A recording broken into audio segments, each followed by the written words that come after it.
welcome to Ask the Expert. And this week I've got Richard Deadman from Berkshire Vision, who is their Engagement and Resources Officer. Good morning, Richard. Good morning, Ben. So your title that I nearly slipped over there, if you'd like to explain what an Engagement and Resources Officer involves, that would be a great start. Yeah, well, the engagement part is I'm the Engagement and Resources Officer. I've been at Berkshire Vision just over 4 years now, and I'm almost what you want to call first point of contact for Berkshire Vision. So if anyone phones in, 9 times out of 10 it will be myself they'll speak with. And as I say, I also deal with all of the new referrals to Berkshire Vision as well. So I'm sort of in the process of doing that. In terms of resources, as I say, I oversee all of the resources at Berkshire Vision as well. So, you know, as we've met previously on our sort of engagement days and road shows that we do. And yeah, so any members that need any sort of technical help or support, I also oversee with that as well. Lovely. So we touched on the charity that you work for, Berkshire Vision. So they've been running for quite a length of time, haven't they? So if you want to let our viewers know how long we've been in operation for. Yeah, Berkshire Vision have been going since 1910.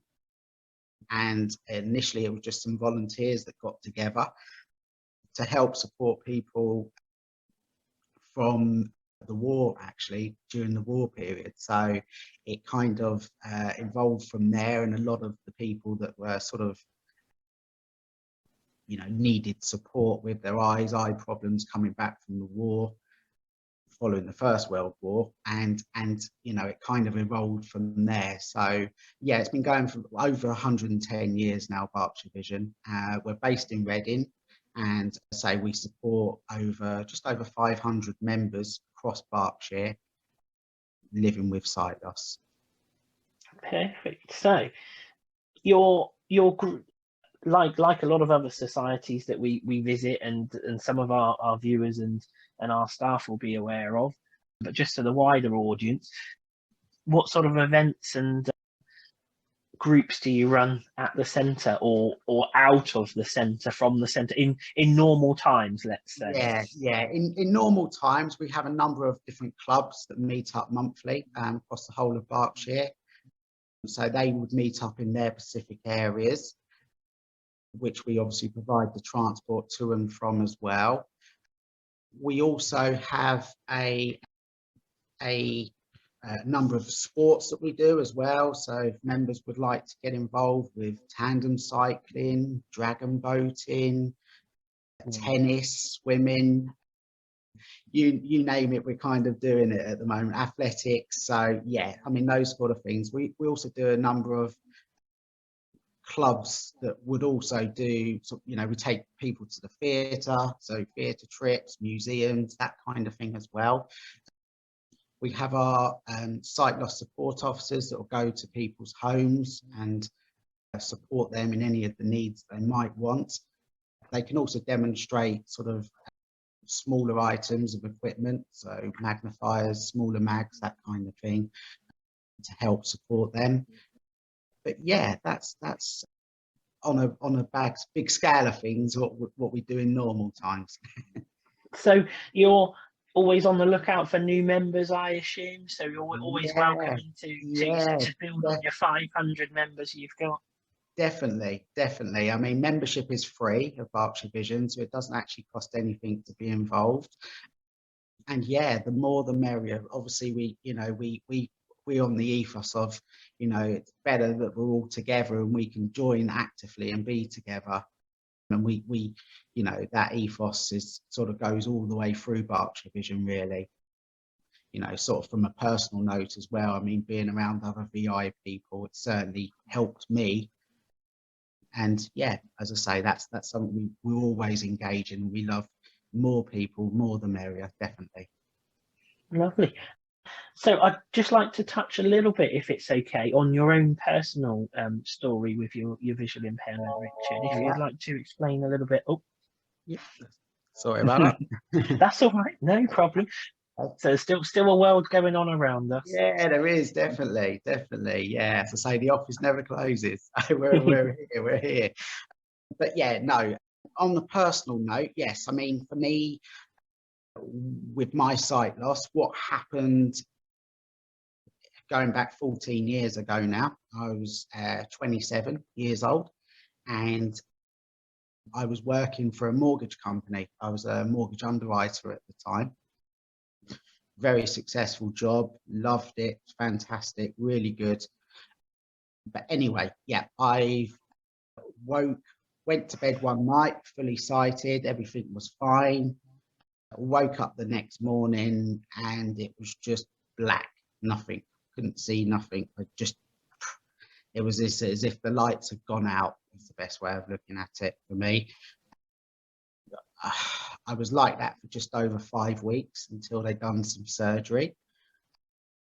What I found out is because of I'm a type 1 diabetic, which I've had since the age of 4. And what they said to me is my retinas are detached, and it was due to diabetic retinopathy that I obviously, had my sight loss, but it literally just happened overnight. So for me, it was obviously a big shock. I was in a real bad place, and I'm very thankful that I've now got some sight restored.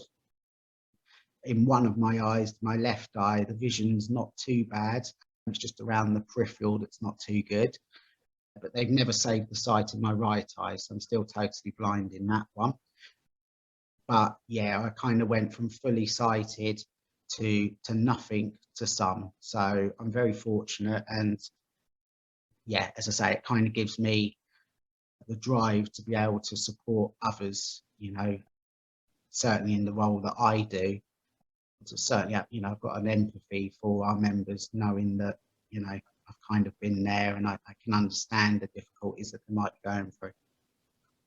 So I know from knowing you for a few years now that you're a big Chelsea fan. I am indeed. So yeah. again, in normal times and sort of in the past, you followed them home and away, haven't you? So I have, you haven't let your sight loss affect that, your love for the team, and sort of getting involved on match days and still following them. Yeah. I mean, I'm a big Chelsea fan. Been season ticket holder for over 19 years now. As I say, I've been all over most of Europe watching Chelsea, all of the UK, pretty much. And yeah, I'm very passionate about my football. I love it. And yeah, as I say, it's something that I've always done. But yeah, when my sight loss came, and I did find it a struggle. It was difficult getting, to and from games, certainly in the night games as well. So Chelsea have been very good in supporting me in issuing me with a free carers or personal assistant season ticket as well. So, I can't fault Chelsea whatsoever, because they've been absolutely amazing. So I'm now able to go to games with a family member or someone with me, a friend, who will be able to help and support me whilst I'm at the games, because I do find it a struggle. That's a nice touch. I know when we've been at an event together in the past, that you being based in Reading, you've had some sort of offers from Reading Football Club for members of the society to go and watch the Royals as well. Yeah, they have. I mean, Reading have been very supportive. They've been obviously the game sadly got called off due to COVID, so fans weren't able to attend. But Reading have been very good.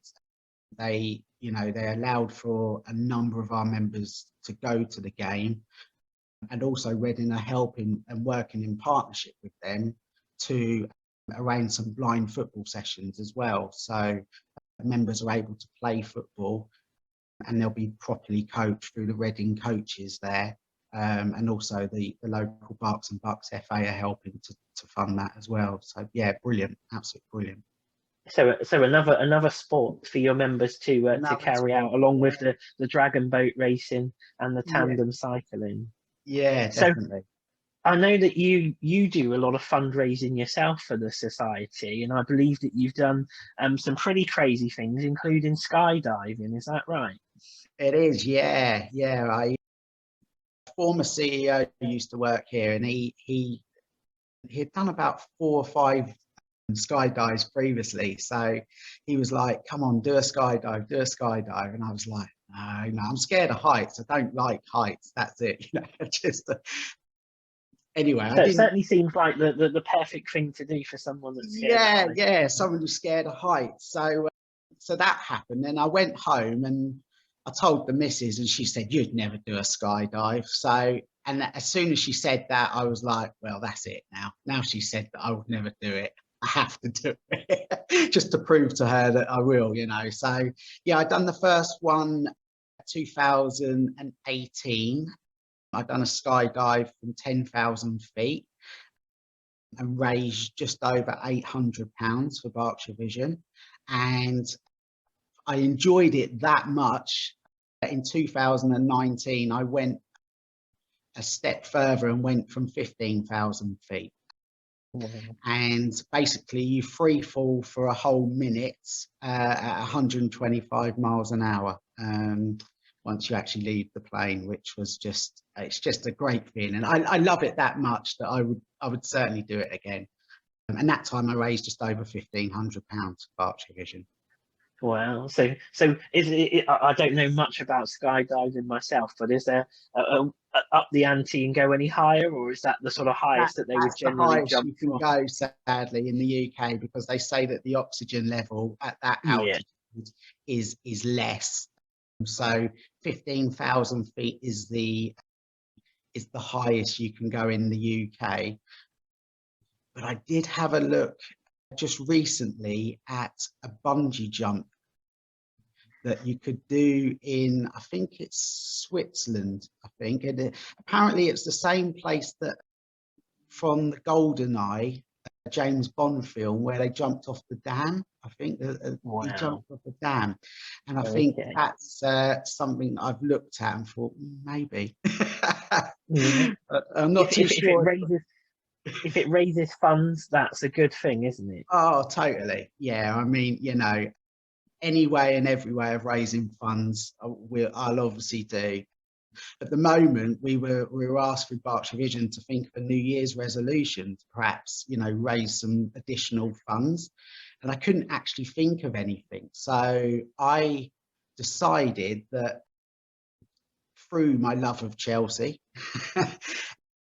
every goal that the men's team score or the Chelsea women, because I'm season ticket holders Yeah, for, and they're doing well, aren't they? They're a decent ladies' side, aren't they? I will put £1 in the bucket for each goal that they've scored. So that happened from about mid-January, and I'm over £45.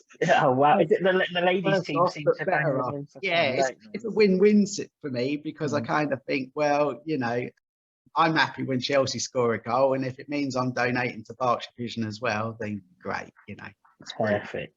So you want to go as far as you can in all competitions. Exactly. Yeah, yeah. And, The further Chelsea go, then great. The more goals we score, the more money Berkshire Vision will get from it. So yeah. that's it. Yeah, you'll have to bring Mourinho back to stop the goals and park the bus.